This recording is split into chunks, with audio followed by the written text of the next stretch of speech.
Salut, ici Bastien Diaz et bienvenue sur la route. Bonjour à tous, moi Bastien, coureur lambda, grâce à la route, je découvre avec vous ces histoires incroyables, ces courses légendaires et ces personnes exceptionnelles qui participent à une chose, développer ce sport que nous pratiquons tous, la course à pied. Et toutes les 2 semaines, je sors un nouvel épisode. Il y en a déjà 4 de sorties sur le podcast, et d'ailleurs, n'hésitez pas à aller les écouter si ce n'est pas déjà fait. Et l'épisode d'aujourd'hui est un épisode un peu différent des autres. On va revivre uniquement une seule course, mais une des courses les plus étranges qui ait pu exister depuis très longtemps. On est à Athènes, en 2004, pour le marathon des Jeux Olympiques. Vous êtes sur la route, c'est le 5e épisode du podcast, le marathon d'Athènes, du bronze qui vaut de l'or.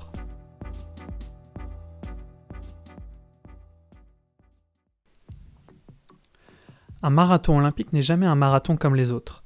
Durant 4 ans, les marathoniens ont l'habitude de courir 1 ou 2 marathons dans l'année à travers le monde, et assez logiquement, la gagne va se jouer qu'entre 5 ou 6 coureurs qui prendront le départ.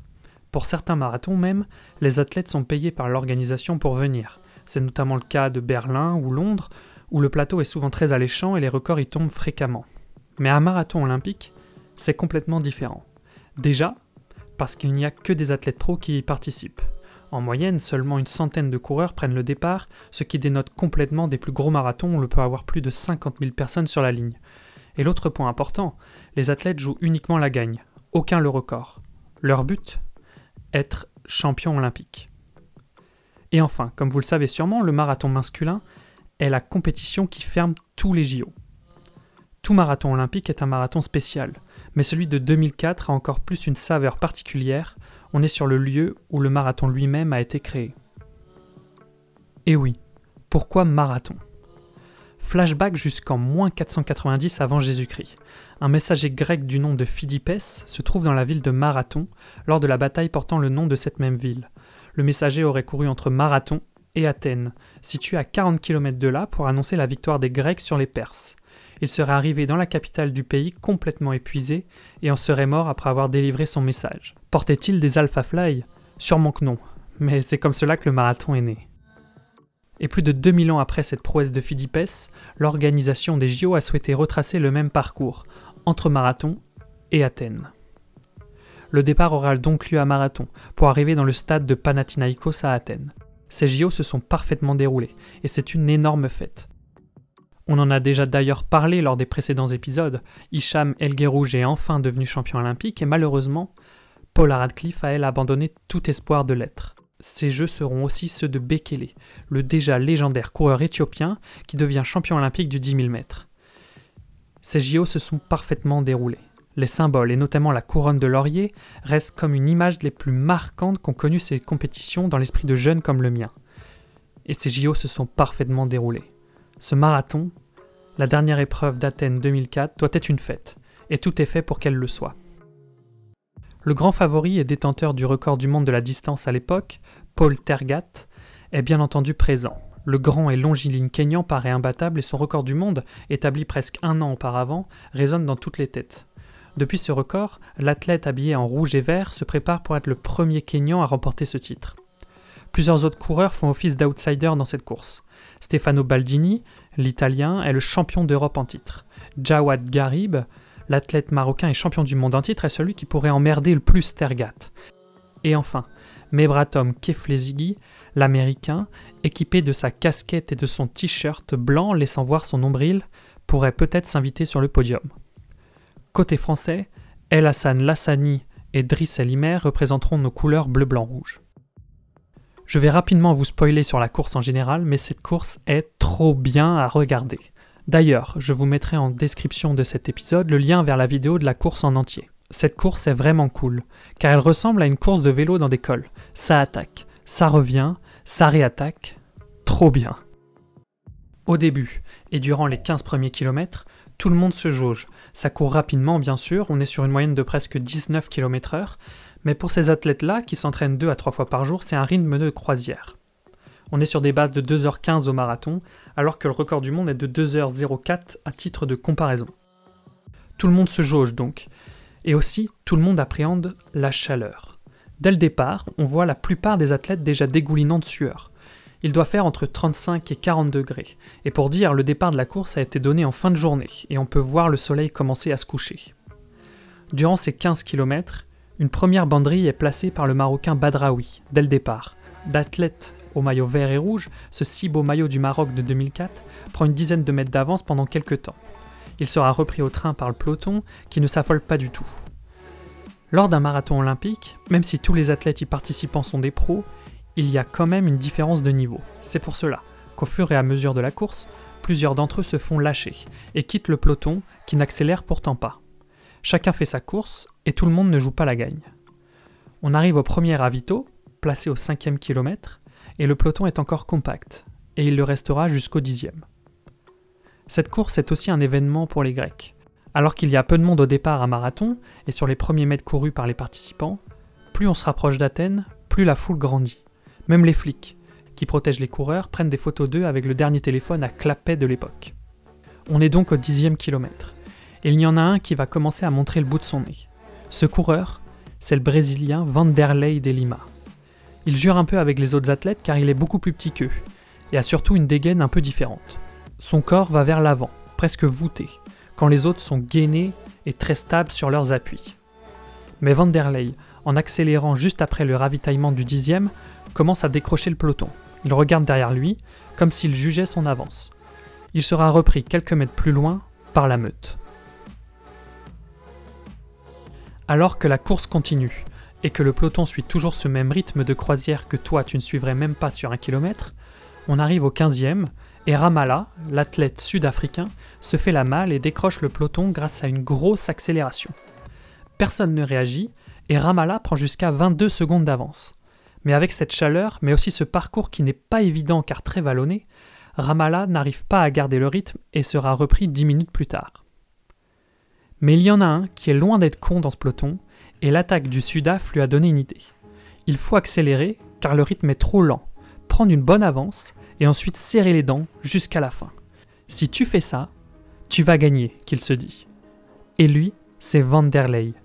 Il avait déjà testé les autres coureurs avec sa première attaque, et depuis celle-ci, c'est lui qui était en tête du peloton. Il ne fait pas du tout partie des favoris, et il n'a d'ailleurs failli ne pas participer à ces JO. Et pour cause, quelques mois plus tôt, Vanderlei a eu un grave accident de moto où il s'est cassé la clavicule. C'est pour cela que son bras gauche ne bouge pas de la même manière que le droit quand il court. Il avait obtenu in extremis sa qualification au JO en remportant le marathon d'Hambourg. Mais il se dit que c'est sa chance. Et au ravitaillement du 20e kilomètre, alors que tout le monde pense qu'il accélère pour être plus à l'aise et récupérer sa gourde tranquillement, Vanderlei chope de la flotte, la boit et se tire du peloton sans que personne ne fasse rien. Et ni une ni deux, le Brésilien prend de l'avance et ça a pour directe conséquence l'explosion du peloton qui était resté compact durant toute la première partie de la course. Vanderlei passe le semi-marathon en 1h07 et 22 secondes et il a déjà 15 secondes d'avance sur le peloton, écart qu'il a fait en 1 km. C'est parti. Vanderlei réalise parfaitement la tactique qu'il a élaborée lors de la première partie de la course. Il continue sur le même rythme que son attaque, sans ralentir. Son seul compagnon est maintenant un policier, en vélo derrière lui, qui assure sa sécurité. Les kilomètres défilent et Vanderlei de Lima garde toujours le même écart, et il paraît toujours aussi frais. Même quand le parcours monte, car entre Marathon et Athènes le parcours est loin d'être évident, le rythme paraît ne pas changer et a l'air toujours aussi bon. Alors qu'il a bientôt fini une côte, le groupe de poursuivants l'entame tout juste. On voit une supportrice japonaise courir à côté du peloton. Elle met tout ce qu'elle a sur quelques mètres avec un pantalon pas de def et un drapeau nippon à la main. Vanderlei reste seul, en suivant parfaitement la ligne bleue dessinée sur le sol et qui l'emmène vers le stade de Pana et la médaille d'or promise au vainqueur. La caméra de l'hélico qui les suit se concentre sur Vanderlei, puis dézoome, à la recherche du groupe derrière lui. On est à 1h33 de course et Vanderlei a pris 40 secondes aux autres concurrents en 30 minutes. Arrivé au 30e, les poursuivants commencent à avoir du mal à apercevoir Vanderlei. Les plus myopes d'entre eux ne voient qu'une ombre qui file vers le soleil couchant et Athènes. Au ravito du 30e, il n'y a aucun coach qui donne de gourde au Brésilien. Il est obligé de piquer une gourde sur la table d'un concurrent et la reposera quelques mètres plus loin. Franchement, à ce niveau de la course, et même s'il reste encore 12 km à parcourir, je ne vois pas comment le peloton peut revenir sur Vanderlei. Le pari du Brésilien a marché et, à part une grosse perte ou une grosse fringale, Vanderlei sera champion olympique. Mais le rythme continue d'accélérer dans le peloton. Chaque coureur est maintenant à la queue leu. Et il y en a 3 que ça commence à saouler cette histoire. C'est Baldini, l'Italien, Kefrezighi, l'Américain, et Poltergat, le Kényan. Tous à la chasse de Vanderlei. Ils ne sont maintenant plus que 5. Les 3 leaders, que je viens de vous citer, et un Éthiopien et un Anglais, à pouvoir prétendre revenir sur le Brésilien. Mais celui-ci résiste. Les jambes du leader commencent à être dures, les mollets tirent, on a mal pour lui. Mais tous les coureurs paraissent moins aériens. Mais Vanderlei a quand même l'air bien encore, toujours aussi léger et régulier dans sa foulée, pas trop de gestes superflus. Lui qui n'a gagné que quelques gros marathons dans toute sa carrière et n'a jamais fini au-delà de la 45e place au précédent JO, part gagner l'un des plus beaux marathons de tous les temps, le marathon de retour sur ses terres à ses origines. Les kilomètres passent, 31, 32, 33, 34. Vanderlei est toujours aussi bien alors que le groupe derrière lui se disloque. Ils ne sont plus que 2, Baldini et Kefrezighi ont lâché Tergat et sont à une 30aine de secondes. C'est l'Italien qui met des mines à répétition et qui fait sauter tout le monde. Tous lâchent un par un. L'Italien a posé ses lunettes sur sa tête, il les a relevées lorsqu'il a vraiment accéléré. Kefrezighi, lui, visse bien sa casquette sur sa tête et est dans la foulée de l'Italien. Vanderlei court en 3 minutes 06 le kilomètre, tous les derniers kilomètres qu'il vient d'avaler. Et pour que les autres le rattrapent, va pas falloir traîner et surtout accélérer. Rien que 1 seconde par kilomètre à ce niveau, c'est un gros effort. Vanderlei est toujours et plus que jamais en tête, toujours accompagné de sa garde rapprochée en vélo, le policier. Il commence à grimacer et à fournir son véritable effort. Bien entendu, c'est un rythme de fou de courir à 3 minutes 06 au kilo un marathon. Mais pour ces athlètes, l'effort commence réellement après le 30e kilomètre. Et c'est le cas de Vanderlei. Il commence à légèrement grimacer, à tirer un peu plus sur les bras, à être encore plus voûté qu'il ne l'est normalement. Mais c'est maintenant que la tête doit faire courir les jambes et lui permettre d'aller chercher sa médaille d'or olympique qu'il aura gagnée au courage, mais aussi à l'audace d'être parti très tôt, seul. L'écart reste constant après 1h48 de course. 35 km, 1h50, Vanderlei regarde droit devant lui, encore et toujours accompagné de son garde du corps. Il n'a plus que 28 secondes d'écart avec les poursuivants, mais ça devrait le faire. Il rentre de plus en plus dans Athènes, la foule près de la route est compacte, mais bon enfant. Les coureurs ont été applaudis tout au long de la course. Les spectateurs ne sont retenus que par un simple fil bleu aux couleurs des JO, ce qui doit les empêcher d'aller sur la route. Vanderlei regarde toujours droit devant lui, au loin, et se place sur la droite de la route. Mais il commence à checker sur sa gauche e prend peur. Poi si va ai 52 di John Brown. Hanno sottovalutato, attenzione, attenzione, è successo qualcosa. Un pazzo, sempre lui. Un pazzo incredibile, interviene il pubblico. Un pazzo sul percorso. Un'altra volta. E la security che niente ha potuto fare, niente ha saputo fare. Ancora una volta il pazzo a rovinare veramente questa gara ai Giochi Olimpici. On n'a rien vu de ce qui s'est passé. La réalisation étant repartie sur les poursuivants et sur certaines chaînes, la pub a même été envoyée. On revient sur le direct et on le voit repartir du côté droit de la route, complètement désemparé et grimaçant en se touchant les cuisses. Le policier, qui accompagnait Vanderlei tranquillement depuis son accélération au 20e kilomètre, a jeté son vélo par terre et est à présent dans la foule et semble se débattre. Des spectateurs se ruent sur, semble-t-il, un homme, mais on n'en sait pas plus. Vanderlei, en repartant, fait un signe en disant « Pourquoi ?» mais il repart en courant. Mais qu'est-ce qui s'est passé, bordel de merde? Un gars, en kilt vert avec un espèce de béret sur la tête, a déboulé sur Vanderlei et l'a poussé vers le trottoir de toutes ses forces, l'arrêtant complètement dans son effort et en le maintenant pour l'empêcher de partir. Ce gars-là, qui ressemble étrangement au nain de Chouf ou à un espèce d'arlequin, c'est Niall Horan, un prêtre irlandais. L'année auparavant, en 2003, il s'était introduit sur le parcours de Silverstone lors du Grand Prix de Formule 1. Il était à 2 doigts de se faire shooter par les F1. Et les JO, c'était pour lui une fenêtre médiatique énorme pour son combat. Mais pourquoi il fait ça? Tout le monde se dit que c'est un terroriste ou un militant ou juste un casse-couille qui a bu trop de bière et qui voulait faire rigoler ses potes. Non. Niall Horan veut dire au monde entier que la fin du monde approche. Oui, ce fou furieux pense que la fin du monde approche et veut le dire à tout le monde, coûte que coûte. Et son idée, de génie, a été d'entraver la dernière course de ces Jeux, la plus emblématique, mais aussi la plus simple car il y avait peu de sécurité. Et il l'a réussi. Ça a duré peu de temps, peut-être 5 secondes, mais pour Vanderlei, c'est comme si ça avait duré une éternité. Et repartir alors qu'on s'est fait arrêter par le prêtre, c'est juste impossible. Surtout que Vanderlei a cru qu'il allait mourir. En effet, on peut penser au pire en voyant un gars débouler sur nous.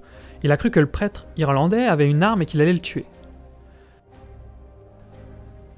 Vanderlei déclara qu'il a continué car, lors de l'agression, il a eu un signe de Dieu, l'odeur d'une pipe en bois, celle de la fumée dégagée par celle de son père.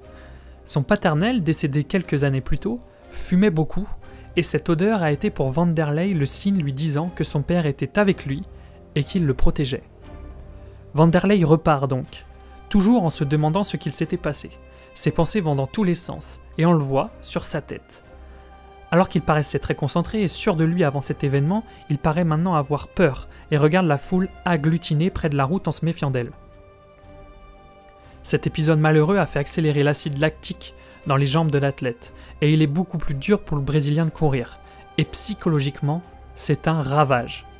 Et derrière lui, il y a encore 3 coureurs, Baldini, Keflezighi et même Poltergat, qui s'était fait légèrement décrocher, mais il peut revenir dans la course. Et si les 3 le passaient? Aucune médaille à la clé.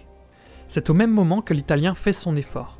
Il est beaucoup plus fringant et au bout de 2 heures de course, il dépasse Vanderlei qui tire une de ses grimaces en le voyant. Il sent qu'il ne sera pas champion olympique. Quelques mètres encore, et c'est Keflezighi qui double le Brésilien.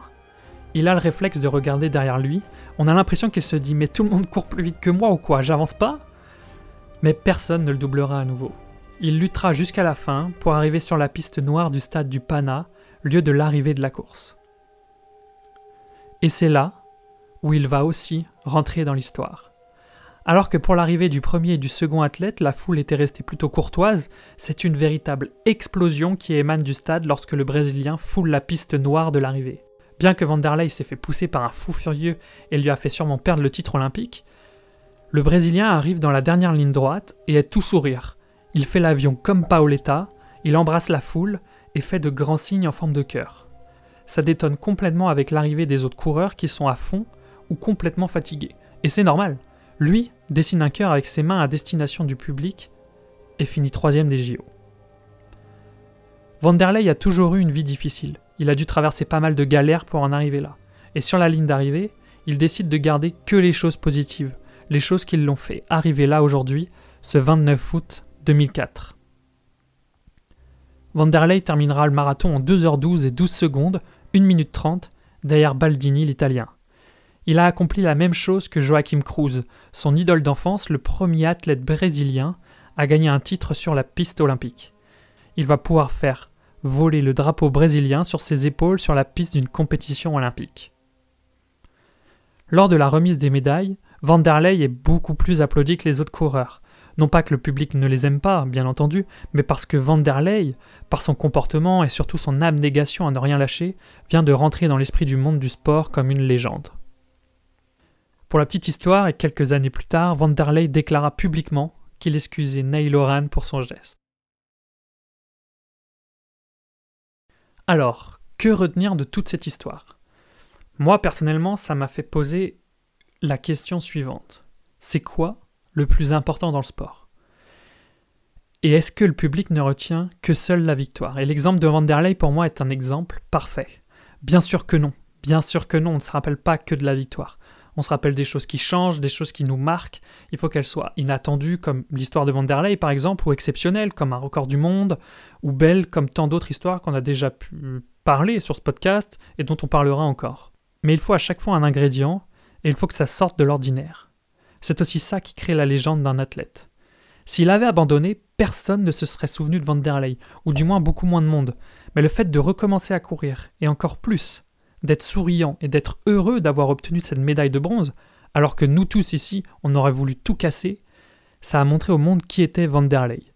Un homme positif, courageux et travailleur.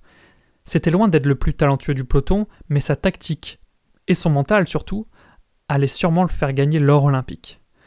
Et même, finalement, après ce petit contretemps et la bousculade du 35e kilomètre, il a continué de faire ce qu'il savait faire, courir le plus vite possible sur marathon. Est-ce qu'il aurait gagné ? En fait, c'est pas sûr du tout, car Baldini revenait très fort et on voyait Vanderlei qui commençait à craquer. Mais finalement, on s'en fout un peu et c'est pas là le plus important. Désormais, Vanderlei est une véritable icône dans son pays et dans le monde entier.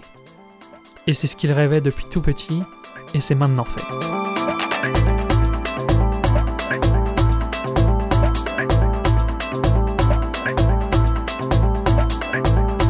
Merci à tous d'avoir écouté ce 5e épisode de La Route. Si vous aimez La Route et que vous êtes sur Apple, n'hésitez pas à mettre 5 étoiles sur le podcast.